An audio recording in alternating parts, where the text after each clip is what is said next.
Thanks for tuning in. Ham Talk Live will be on the air shortly. Please stand by.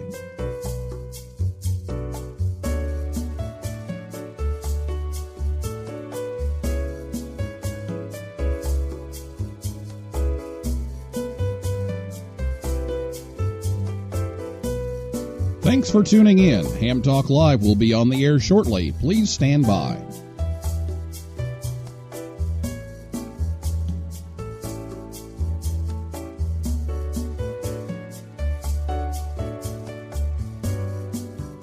This episode of Ham Talk Live is brought to you by Tower Electronics. For cables, connectors, and more, call 920-435-2973 or visit pl-259.com. And by the Ham Station. Get your new radio or antenna by calling 800-729-4373 or go to hamstation.com. It's Ham Radio.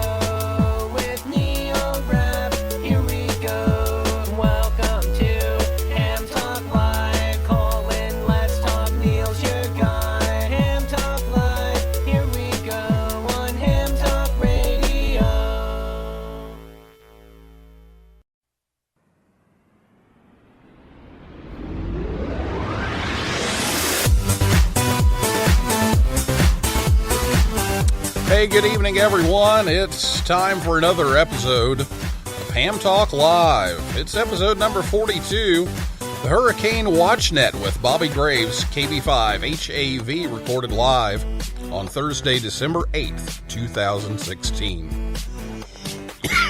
I'm your host, Neil Rapp, WB9VPG. Thanks for tuning in to this episode of Ham Talk Live. Tonight, we'll be joined by Bobby Graves. He's KB5HAV, the net manager for the Hurricane WatchNet. And we'll be talking some emergency communications tonight, and we want to take your calls live. We'll do that in just a few minutes. Last week on the show, Harold Kramer, WJ1B, was here to talk about his career at the ARRL and his key collection. If you missed the show, you can listen anytime at hamtalklive.com. Or you can catch us on the download from iTunes, Stitcher, Google Play, TuneIn, SoundCloud, or you can also catch us on YouTube. And we're on a whole bunch of other podcasting services as well. Just check your favorite one. Do have a few announcements to make here before we get started tonight. First of all, our T-shirt sale is going to end on Saturday. So you've got the weekend here. If you're interested in one of those Ham Talk Live shirts, that order is going to go in this weekend. So if you're interested, go to the link and order those. You can find that link on our Facebook page or the Twitter feed. They're pinned to that, so they're the first thing. If you don't have either one of those, you can go to our website, hamtalklive.com, and click on the link for the show schedule, and there's a link to the T-shirt site there as well. So if you want to do that, time is running out. Also wanted to mention that Christian, K0STH, from 100 Watts in a Wire, he and a couple of guys that he runs with over there in the St. Louis area are going to do a National Parks on the Air activation on Saturday from 8 a.m. to 2 p.m. Central Time. They're going to activate the St. Louis Arch, and that may be your last chance to get the Arch before the end of the year. So I wanted to mention that, so good luck to them. They're going to freeze, I think, but Saturday, 8 a.m. to 2 p.m. Central Time, they'll be all over a bunch of different bands, so check the spotting clusters for that. But the Gateway Arch, if you're trying to get that for National Parks on the Air, that'll be one of your last chances, if not the last chance to get that one. Also, wanted to mention next week, we have a very special show we've been planning for quite some time. We have a comedian coming on the show next week.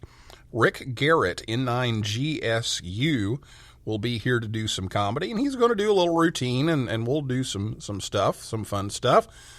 But we're looking for some stories from you all. We're looking for the funniest thing you've ever heard on the air. So I wanted to give you a little notice. So next week, have a story ready to go about something really funny that you have heard on the air, and call in and share that with everybody.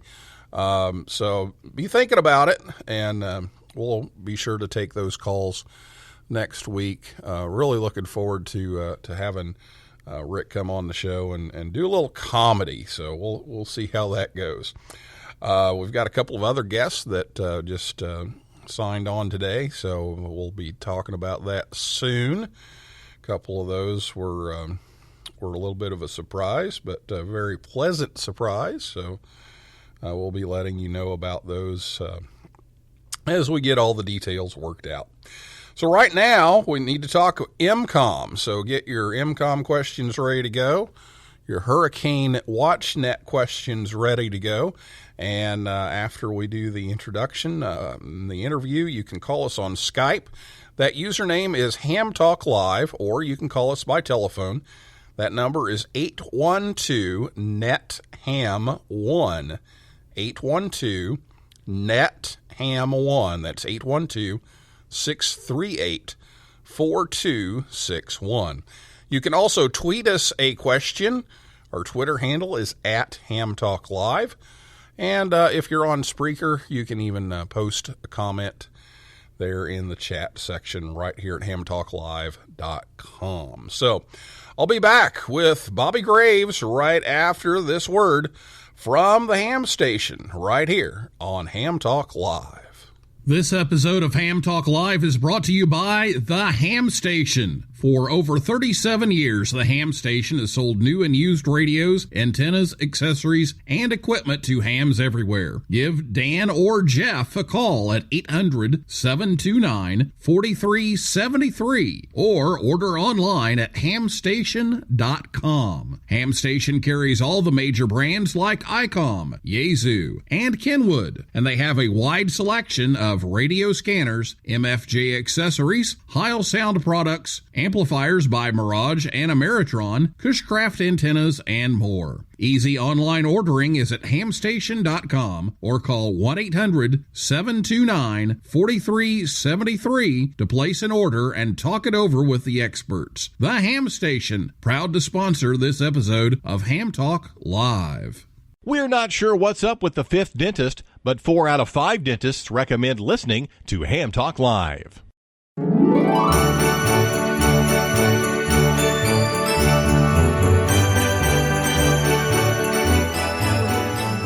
Welcome back to Ham Talk Live. The Ham Station has you covered.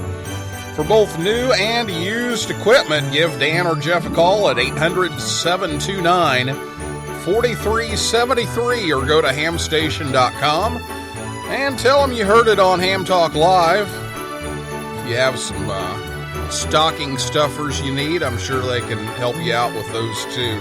Ham Talk Live is on the air every Thursday night at 9 p.m. Eastern Time right here at hamtalklive.com. And if you miss the show, you can listen to the archive on the website or download it from most popular podcasting websites. Our guest this evening is Bobby Graves Jr., KB5HAV. He entered the world of electronics repair after college in 1979. In 1992, he created and managed a biomedical electronics service department for a local company that went nationwide just 2 years later. In addition, he built and maintains computers and networks, designed software, facilitated training to his staff and management to use those products. In 1994, Bobby created and managed a research and development department in which he created new technologies and techniques. He was forced into a medical retirement in early 1999 after 20 years in the business, including patient care and EMT services. Bobby became a ham radio operator in July of 1988 and quickly upgraded to general. And in the fall of 88, he learned about Skywarn, and the National Weather Service office in Jackson, Mississippi was interested in starting up a program. Over the next few months, he and some friends helped create Mississippi Skywarn. He began training weather spotters, became an emergency coordinator, and by the middle of 1990 became a district emergency coordinator. And with the aid of some close friends, he helped create the RACES group for Mississippi as well. After his forced medical retirement, Bobby began working closely with various HF nets on the 20-meter band. He was fortunate to be in the right place in the right time, and to be a part of several rescue operations, as well as running some phone patches, if you remember those, for missionaries and doctors in Haiti, Honduras, Guyana, and Nicaragua. Over the years, he's created and maintained websites for the Maritime Mobile Service Network and the Hurricane Watch Net. From October 2002 to September 2006, Bobby served as the assistant net manager for the Hurricane Watch Net, and in April 2013, he was appointed net manager. Bobby is a great example of someone with a disability utilizing his abilities with amateur radio, and he believes that all others can do the same. So, good evening, Bobby. Thank you, and welcome to Ham Talk Live. Good evening, Neil. It's great to be here tonight. Well, let's start off just talking a little bit about the beginnings of the Hurricane Watch Net. Give us a little history on the net and how and why it came into existence.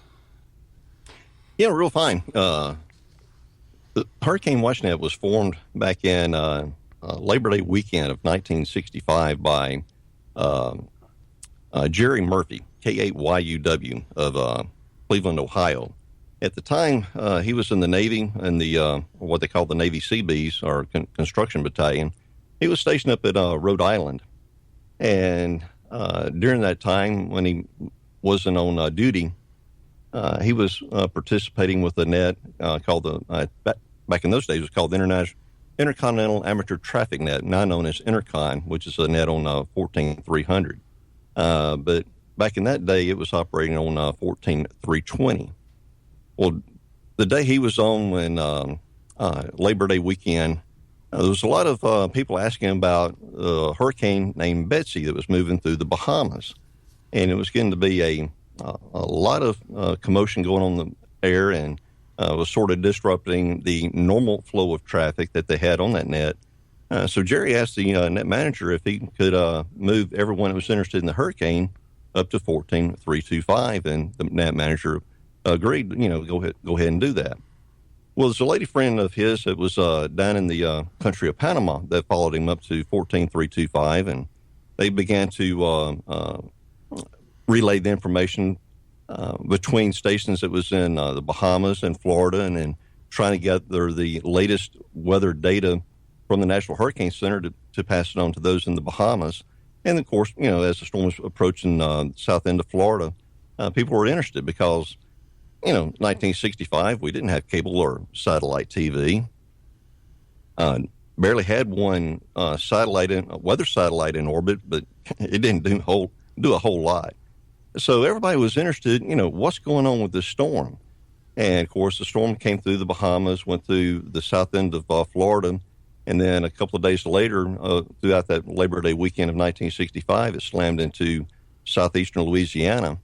And in 1965 dollars, it cost over $1 billion, that's with a B, $1 billion worth of damage. And it earned the storm the name Billion Dollar Betsy. And after that, Jerry and a bunch of folks started gathering together and trying to formalize the net, and it just grew from there. Well, these things do happen, and we were talking before the show that Mother Nature seems to be complaining a lot here lately with the hurricanes and the earthquakes and everything, and so there's a real need for that. And of course, before we had all the weather satellites and all the great technology, we really needed it, and we still need it now. And so tell us a little bit about what the role is of the Hurricane Watch Net these days, and what information you collect and what information you pass over ham radio. Yeah, real fine. Well, it's just like with local Skywarn nets. I know that a lot of folks in this day and age think, well, we've got all the fancy Doppler radar. We've got a lot of nice weather satellites that are in orbit. We've got the United States Air Force and even the NOAA hurricane hunters that fly in the storm to gather all kind of data. Why do we need ham operators to help out during these storms? Well, it's just like with your local Skywarn net. With all this new data technology we have, it's great. But there's something about what God gave us with our own eyes, ears, the things we're able to see. If we are in a position where we can see this is what the storm is doing, and with weather instruments, we can tell the forecaster this is where the wind is coming from, at what speed, we're seeing this kind of damage, so on and so forth. That's valuable data to the forecasters because they're trying to use all this information to figure out what's going on at the surface, at sea level. And there's been many occasions where we'll have information from some of our reporting stations. We'll feed that back to the forecasters, and they may come back and ask, can you clarify that again? Because our instruments are showing the center of the storm is at this location, and we'll come back and give them the information and say, well, due to the information you gave us, that'll let us know the storm is not where we thought it is. It's, maybe 10 or 15 miles further south or in a different direction. I remember there was one storm, I believe it's in around 2002, and it was moved. It already crossed Cuba and was moving through the Bahamas. And looking at satellite imagery, it looked like the storm was falling apart because what happened, all the cloud tops had done got blown off. Well, we were getting reports from sailboats out there with wind speeds up around 90 miles per hour or better. Well, that's letting you know it's a strong Category 1 hurricane. Well, the people in the Bahamas were getting ready to lower the warning status from a hurricane warning down to a tropical storm warning. Well, back in that days, Max Mayfield was the director of the National Hurricane Center. Well, he got on the phone, called the directors of the Bahamas, said, look, don't lower your status from hurricane warning down to tropical storm warning. You still got hurricane force winds out there, so, keep it up. And there's been a lot of occasions like that, and reports we've gotten will help give a better report about what's going on with the storm. One of the ones that really blew my mind is sort of a interesting story. When I first joined the hurricane net back in 2000, the first storm we worked that year was a storm by the name of Keith. It hit around October of that year. And what was interesting is that storm hit the country of Belize. And there was at one time that storm before, just hours before it made landfall. I was one of the net controls at the time, and I got a report that the winds was so strong out of the north that it blew all the water out of the Bay of Chetumal, and and people were out walking on what used to be this big lake. Wow. And I'm thinking, this ain't good. Please, guys, tell them to get out of there, because when that water comes back in, it's going to be ugly. Mm-hmm. We got that report into the Hurricane Center, and Stacy Stewart, who is one of the hurricane specialists, got word of it. And not only did he send, instead of sending word back to the radio stations there located at the National Hurricane Center, he got on there himself and said, please tell those folks to get out of there, because when the water comes back, they're going to drown. Mm-hmm. So, but can you imagine, you living in an area, been there all your life, and you see this bay that's been always full of water, but yet all of a sudden it's empty from this storm. You got these people probably thinking, what in the world's going on here? So, but you find amazing things that happen. And because outside the United States, a lot of the countries throughout the Caribbean, they don't have all the technologies that we have. Plus, they don't even have their own weather service. They get the majority of their weather from the United States, and a lot of it comes by way of ham radio. Well, it sounds like it's very similar to, around this area, we're spotting tornadoes and looking at that, but the radar can only go down so far. and the radar can only see certain things, so you need those eyes and ears out there in the field to observe those things and report it back. And there's no replacement for that human connection there to see all of those things. Now, in your area, then, in your Skywarn training, do you have special hurricane spotters kind of thing, where we kind of focus on tornadoes here?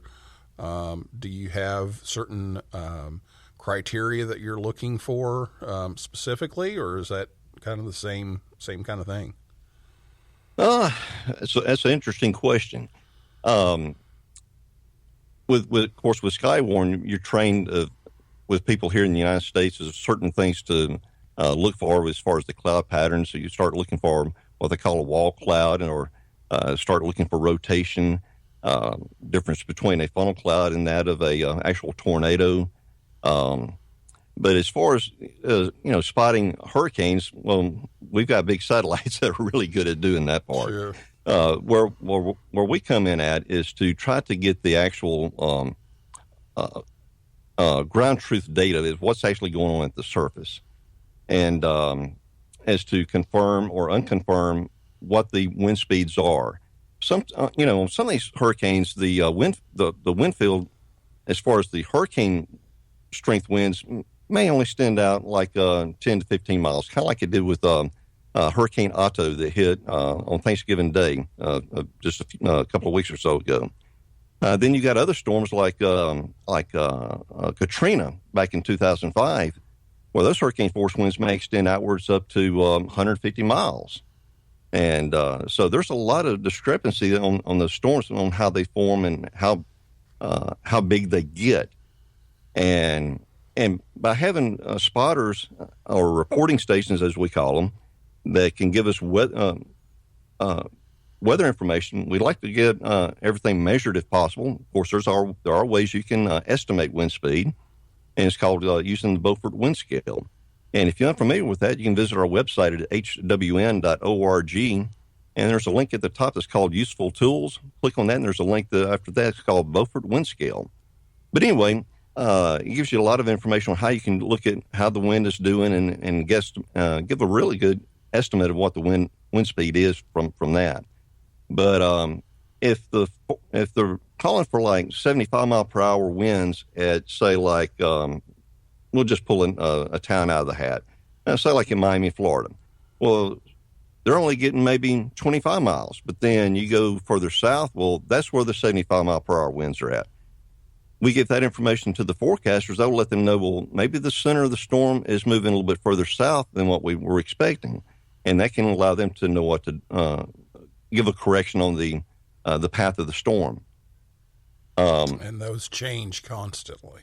They constantly change. And that's another thing we always try to alert folks to is when you're looking at that fine dotted line that's showing where the track of it is, that, like you say, that can change. If you're in that big swath, or even in just the warning area, then you need to watch out, because the storms can change, and sometimes a really great story I've seen was back in 1985. We had a storm the storm was named Elena. It came across Cuba and came right across the Gulf of Mexico. It looked like it was going to hit Gulfport, Mississippi. And then about halfway up the Gulf, the storm made a 90-degree turn, and it starts heading towards the Tampa Bay, Florida area.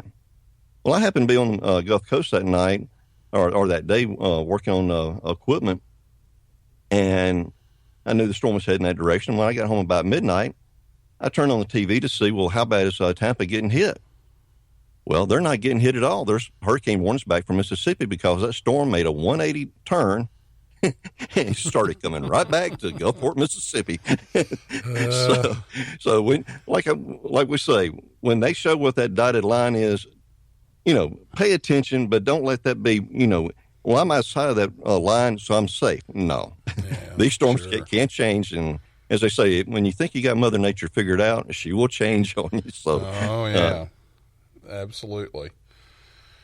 Well, we do need to take a break, but before we do, I want to jump in a little bit to how hams can help with the net, and it may be as simple as stay off this frequency, to keep the frequencies clear. I know that was an issue with some of the big ones that you've had to deal with this year, and who should report and who shouldn't and what you should report. So give us a quick rundown of how hams can interact or help the interaction that needs to take place with the net. Yeah, sure. Yeah, well, I wouldn't say we don't want anybody on the frequency. I mean, we need people around to listen, and we welcome people to listen, but follow the lead of the net control operator, because what we're looking for, we'll always announce the areas that we're looking to get information out of, and such information we're looking for is wind speed, wind direction, wind gust. If your information is measured or estimated, we always prefer the measured data, but we'll take estimated.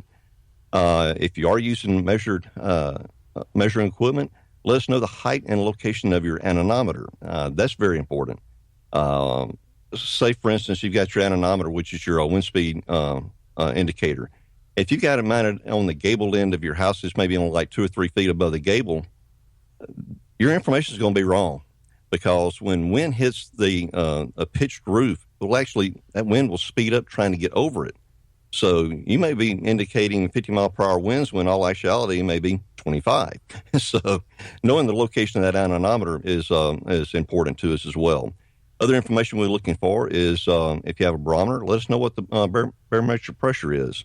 Its trend, whether it's falling or rising, how much rain over X amount of time on the rainfall you're getting, any damage reports from your location, if it's safe to get that.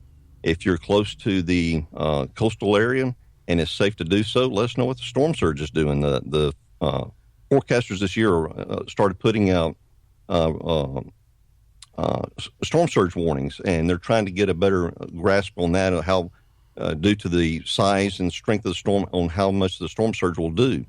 And then also knowing how much rainfall is coming down, they may have to up the forecast on the overall rainfall as the storm moves further inland. And that's the type of information we're looking for: wind speed, wind gust, wind direction, barometric pressure, damage, and storm surge. And all that information is very vital to helping the forecasters give a more accurate forecast on what the storm's doing and where it's headed.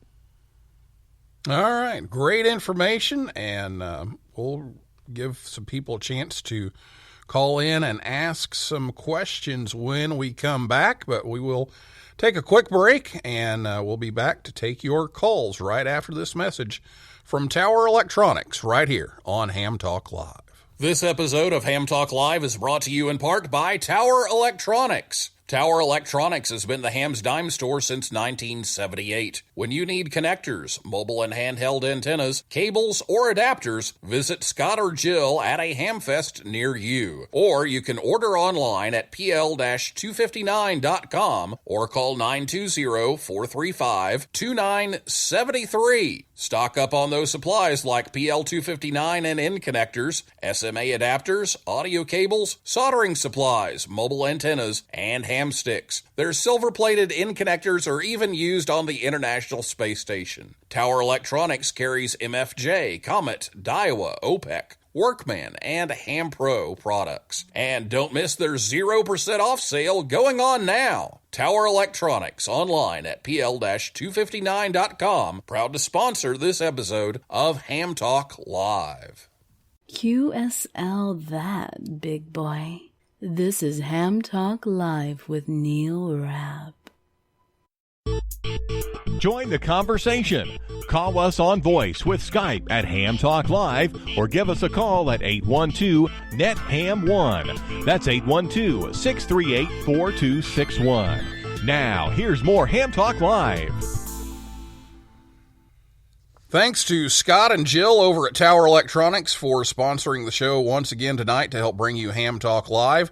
They will be at the Tampa, Florida Hamfest this weekend before returning home to Green Bay, Wisconsin for a little bit of a break. Call 920-435-2973 if you can't make it to Tampa, or visit their website at pl-259.com and tell them you heard it on Ham Talk Live. And be sure to listen to Ham Talk Live every Thursday night at 9 p.m. Eastern Time, right here at hamtalklive.com. Also, check out our Facebook page and Twitter feed. Just search for Ham Talk Live. So, it is time for your calls now. So, if you have a question about the Hurricane WatchNet or some of this Skywarn stuff we've been talking about, give Bobby your question by calling 812-NET-HAM1. That's 812-638-4261. If you've got mic fright, you can tweet us at Ham Talk Live. You can send your question in that way as well. But give us a call. Again, the number 812-NET-HAM1, 812-638-4261 to ask your questions of Bobby Graves, the Hurricane WatchNet manager. While we're waiting on those calls to roll in here, Bobby, I wanted to ask you about a story or two where there was directly lives saved as a result of some of these nets that you're involved in. That's a very good question. One comes to mind right off the bat. Over the past, since about 2005, the number of landfalling hurricanes has just been very, very small, and especially here in the United States. And I know a lot of the forecasters I've talked to, and even a lot of emergency managers, have admitted to something known as hurricane amnesia. Folks, it's just been such a long time since we've had any type of storm to cause any really bad damage or a lot of lives being lost. But when Hurricane Matthew, couple of months ago, was forming and getting geared up really big and strong just off of the Nicaragua Colombian coast, and grew up to be a very strong Category 5 hurricane with maximum sustained winds at 160 miles per hour. First Cat 5 storm we've had in the Atlantic Basin since 2007, which was Felix that hit Nicaragua in 2007. The storm was just sitting there stalled. It would move a little bit and not go anywhere, but it kept looking like it was going to hit either Jamaica or either Haiti, then move on up through Cuba, the Bahamas, and then who knows after that. But while it was, after the storm started getting a better idea of where it was going, I just sent an email blast to a lot of ham friends that I have in Jamaica as well as Haiti. And to my amazement, this was like 2 days away now, a couple of guys there in Haiti sent me an email back saying, "Thanks for letting us know about this, but you're not going to believe it. The country of Haiti has not even told us anything about a hurricane being in the Atlantic. Thanks for letting us know. How bad is it?" I said, "It's just not a hurricane. This is a Cat 5 right now, and it's coming towards you. And whether or not it makes landfall there on Haiti, the amount of rain that's forecast, which is upwards of 40 inches of rain up in the mountain areas, that's going to create a lot of flooding and mudslides." And the day before the storm actually hit Haiti, one of the same guys called me back, actually picked up the phone and called me. He said, "You're not going to believe it. The government of Haiti just finally let us know there is a hurricane coming, but not to worry, it's not going to be that bad." I'm thinking, you've got to be kidding me. This is still a Cat 4 storm at 145 miles per hour. Please, whatever you can do.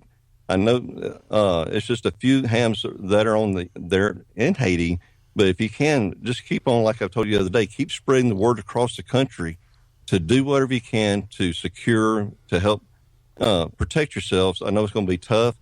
I know it's a poor country. Getting the word spread across is going to be tough. But, this is a killer storm coming, so do whatever you can to do that. Thank goodness my contacts there, they survived, but there's quite a few that did not, and that's a country that got devastated just like Eastern Cuba did. But I'm glad I sent out those email blasts to folks in those regions, of course, like I did, trying to reach out to those that I could find in throughout the Bahamas. And of course, as the storm started getting towards the United States, then I also sent out an email blast to the ARRL section managers, division directors, and state emergency coordinators throughout the region that looked like was going to be hit, so they know of we'd be there and anything we could do to help before, during, and after the storm. So, but yeah, it's hard to say how many lives you actually saved when you start seeing afterwards. There was a lot that perished, but it's better than I wouldn't. I just hate to know what would happen if I hadn't, because I would not have been able to sleep with myself. So that's the best we can do is just get out before, and then of course while we're on the air, keep letting people know this is what the storm's doing, and whether we're getting ham operators coming back. We do know this: there's a lot of people throughout the Caribbean that are shortwave listeners, and I get emails from various folks in various locations that say, thank you for being there.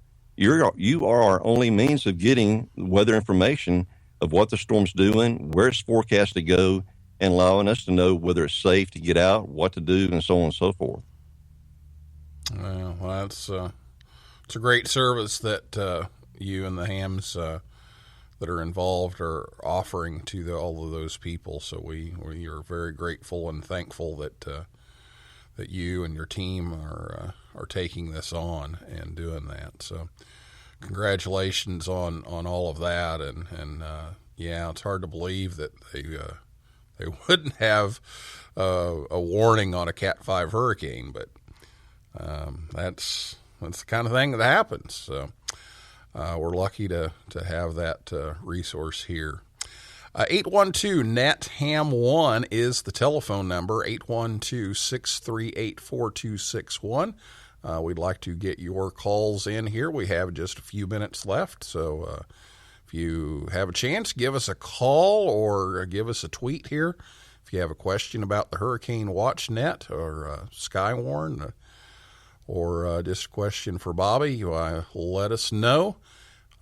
We have just a few minutes left. 812-NET-HAM1, 812-638-4261. Call now. So we'll keep waiting here and see if we pick up anybody. We do have a few minutes here. What do you see as the near future of the Hurricane Watch Net? What are you looking for coming up? Are there any major changes you're looking at making? I know we've heard that some of the emergency alert tones have been updated. There's some new ones for next season. Tell us a little bit about the future of what you expect to come for the Hurricane Watch Net. Well, the biggest thing I've been working on is to increase just not our numbers, to get members in locations that were like in states or maybe countries we don't have any. But I'm also working to increase the number of bilingual operators, because since we're now a 24-hour operating net, prior to the 2011 season, the Hurricane Watch Net pretty much operated on 20 meters only, on 14.325. And that's pretty much always bothered me. And because storms make landfall at nighttime, and 20 meters at nighttime, it fades away until the next morning when propagation comes back. And in 2011, we started testing the idea of operating on 40, possibly even 75 meters. That was during Hurricane Irene. We tried again in 2012 with Isaac and Superstorm Sandy. And when I became net manager in 2013, I just made it our protocol. When we need to activate for a storm, we're going 24/7 until no longer a threat. And since these storms affect a lot of areas that have Spanish-speaking people, say like Mexico, Honduras, Nicaragua, different of the some of the Caribbean islands. We need to have people that they can help, translate Spanish into English and vice versa. And I've been working to increase those numbers, and hope we're out of a membership of 40. We've got 10 members now that are fully bilingual. Actually, we got one guy that speaks 5 languages. Wow. He's there in the on the island of Aruba, P43 Lima. His name's Alessandro. He's the meteorologist at the airport there in Aruba. I can't remember all the languages he speaks. I know he speaks Spanish, English, French, Italian, and then the language they use there in the islands. I forget the name of that language, but he speaks 5 languages fluently, even. But we're looking to. I'd love to double that number over the next 5 to 10 years. And we're also in the process of revamping our website and getting into what we're doing here, podcasting. Looking to create a podcast for the Hurricane WatchNet to help out on outreach and education. Something that Dr. Rick Knabb is really pushing for. So we're looking forward to getting that kicked off spring of 2017. Sounds great. Hey, we've got a couple of tweets here from Dr. Scott Wright, K0MD. He wants to know a couple of things. First of all, he does spend some time in Turks and Caicos, especially during CQ Worldwide. So he wants to know if you've got anybody involved in the net from that area. And then the other thing is he wants to know if you've used any digital modes to transmit any kind of data or images over the air, in addition to the raw data. Are you able to transmit any pictures or use D-Star or anything like that or WinLink to transmit those? Well, Dr. Scott, I appreciate the question, and we used to have a net member there on the Turks and Caicos, Burl, VP5DB, Delta Bravo. He's been quite busy over the past few years, other things going on. Hope one day we can get him back involved with us. But as far as the digital stuff, we years ago, one of our co-founders for the Hurricane Net had a AmTOR running FEC mode to transmit weather data. This back before the days of the internet. And he was Colonel Don K0IND, lives down in Panama City Beach, Florida. And he was able to get a direct weather feed from the local weather office to his house, and then in turn would send out some of the weather, all the tropical weather data as far as the advisories, bulletins, so on and so forth, by way of AmTOR to our other members and anybody else that could receive it. And of course, nowadays with the internet, you can get it almost instantly by various means. But to answer your question, one thing I'm looking at is the idea of using WinLink for forwarding data into the Hurricane Center in case there is an internet blackout. Say, for instance, the center loses means of getting data in. Maybe we can get some pictures in from different locations and that are used as attachments that may be sent to one of our members. Then, of course, we can forward that onto the Hurricane Center as well. So, we're looking at that. We're not using it now, but we are giving those ideas some test.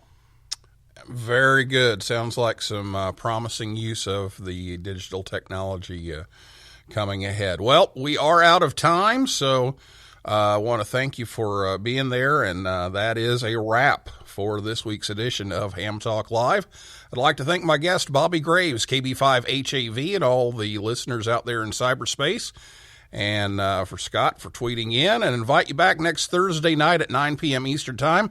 Again, Rick Garrett, N9GSU, will be here to do some comedy, so be thinking about the funniest things you've heard on the air, and be ready to call in with those. Recall your funniest stories. Give us a call next week with yours.